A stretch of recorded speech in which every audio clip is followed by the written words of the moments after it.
हर खबर पर होगी आपकी पकड़। डाउनलोड कीजिए एबीपी लाइव ऐप।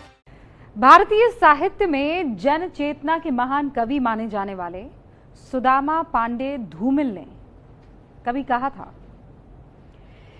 एक आदमी रोटी बेलता है, एक आदमी रोटी खाता है, एक तीसरा आदमी भी है जो ना रोटी बेलता है ना रोटी खाता है, वो सिर्फ रोटी से खेलता है।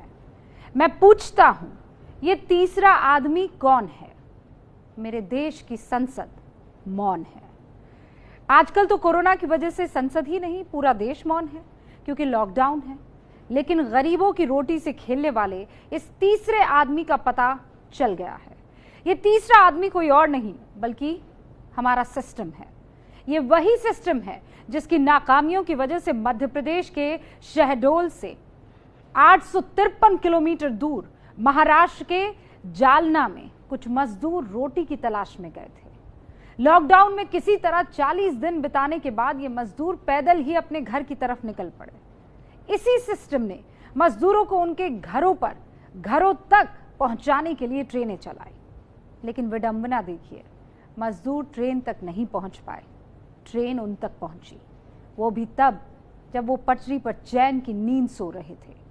ट्रेन आई और 16 मजदूरों को हमेशा के लिए सुलाकर चली गई। अब यही सिस्टम पटरियों से मजदूरों के चिथड़े बटोर रहा है, उनके परिवारों को लाखों का मुआवजा दे रहा है।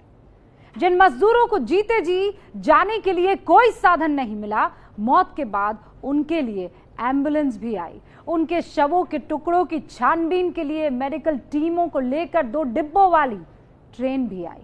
और सबसे बड़ी बात, अब इन मजदूरों के शवों को जो टुकड़े टुकड़े में है बटोर कर एक विशेष ट्रेन से मध्य प्रदेश भेजा जाएगा। ये विडंबना नहीं तो क्या है? इसीलिए हम कह रहे हैं कि मजदूरों की रोटियों से खेलने वाला कोई और नहीं है, हमारा सिस्टम ही है। पूरी रिपोर्ट से पहले 5 हेडलाइंस देखिए। महाराष्ट्र के औरंगाबाद में रेलवे ट्रैक पर मालगाड़ी से कटकर 16 मजदूरों की मौत हो गई। मध्य प्रदेश के शहडोल और उमरिया के रहने वाले थे ये मजदूर। महाराष्ट्र के जालना में फैक्ट्री में काम करते थे। लॉकडाउन की वजह से बेरोजगार हो गए थे। पैदल ही ट्रेन पकड़ने भूसावल स्टेशन के लिए निकल पड़े थे। मध्य प्रदेश के मुख्यमंत्री शिवराज सिंह ने कहा, भारी पीड़ा में हूं। मृतकों के परिवारों को 5-5 लाख की सरकारी सहायता दी। महाराष्ट्र के मुख्यमंत्री उद्धव ठाकरे ने भी दुख जताया, कहा मजदूरों के साथ हैं, संयम बनाए रखे। प्रवासी मजदूरों के घर जाने के लिए मेडिकल सर्टिफिकेट बनाने का नियम महाराष्ट्र सरकार ने हटाया। अब यात्रा के समय करवाया जाएगा टेस्ट।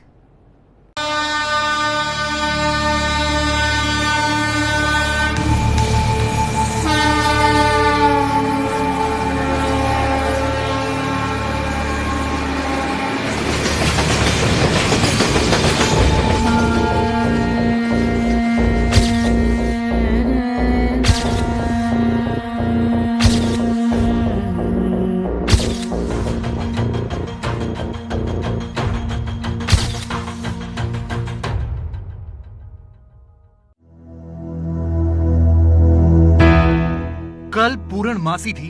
ये पूरा चांद कईयों के लिए सोशल मीडिया पर फोटो पोस्ट करने का बहाना रहा होगा। कुछ ने चांदनी रात में हसीन सपने देखे होंगे, लेकिन महाराष्ट्र के जालना से चले 20 मजदूरों के लिए ये चांद रात में पैदल चलने का सहारा था।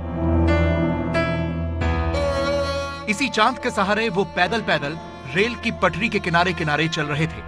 कुछ ऐसे ही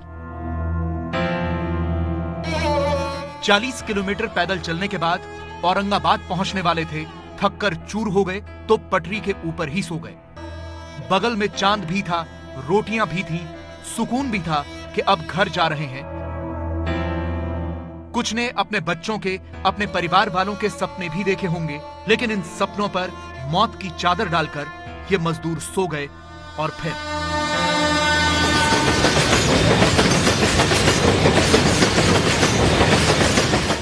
मतलब चलते चलते थक गए थे। हाँ।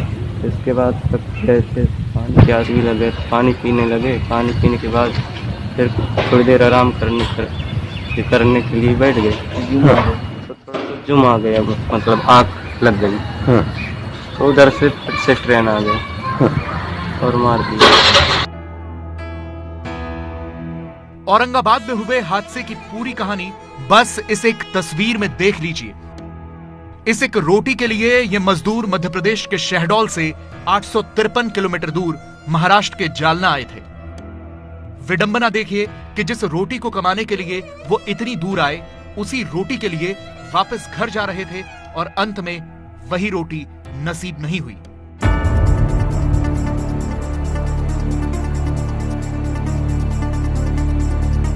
इन रोटियों को गिनते जाइए। कल शाम को जब ये जालना से चले थे तो अपने साथ ये रोटियां बनाकर लाए थे कि रास्ते में कहीं खा लेंगे। एक बार खा भी ली थी, कुछ रोटियां बचा ली थी। सोचा था कि सुबह भूख लगेगी तो खाएंगे, लेकिन वो सुबह कभी हुई ही नहीं, वो भूख कभी लगी ही नहीं।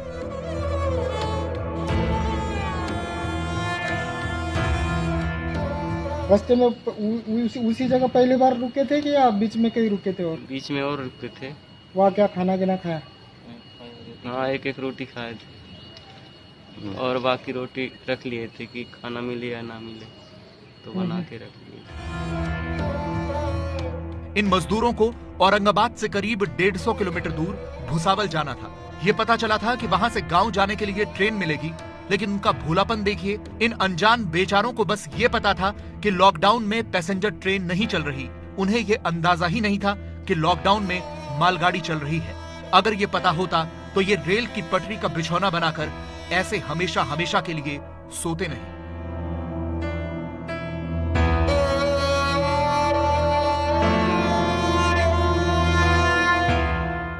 ये सब बहुत दर्दनाक है, लेकिन आज आपको ये सब देखना होगा। आज उस सिस्टम को जगाना होगा जो इन 20 मजदूरों की मौत के लिए जिम्मेदार है। सूखी रोटियों के साथ रेल की इस पटरी पर सूखी दाल भी बिखरी हुई है। इन सूखे हुए दाल के दानों को पहचानिए। विडंबना देखिए, कोरोना ने सैनिटाइजर की मजदूरों से पहचान कराई। कोरोना ने ही काम बंद कराया तो रोटी के लाले पड़े, मजदूर अपने घरों को निकले और जब मरे तो पीछे ये सैनिटाइजर और रोटी छूट गई। सूखी हुई रोटियों, दाल के दानों और सैनिटाइजर के साथ ट्रैक पर कुछ और भी था, और वो थे मांस के लोथड़े और सूखा हुआ खून।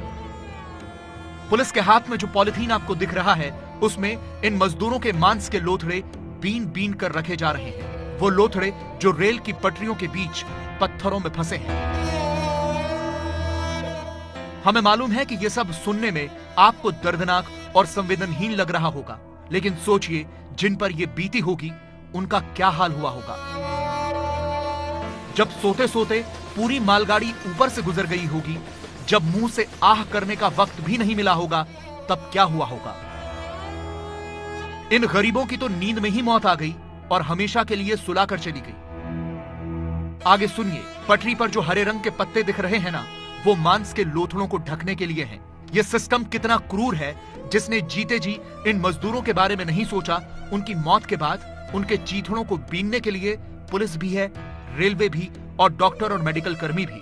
इन मेडिकल कर्मियों को लेकर बाकायदा रेल के 2 डिब्बे पहुंचे हैं। इन मजदूरों की बदकिस्मती देखिए, ये लॉकडाउन से भी बच गए थे। रोटियां बता रही हैं कि भुखमरी से भी बच गए थे, लेकिन अंत में अपनी बदकिस्मती से हार गए।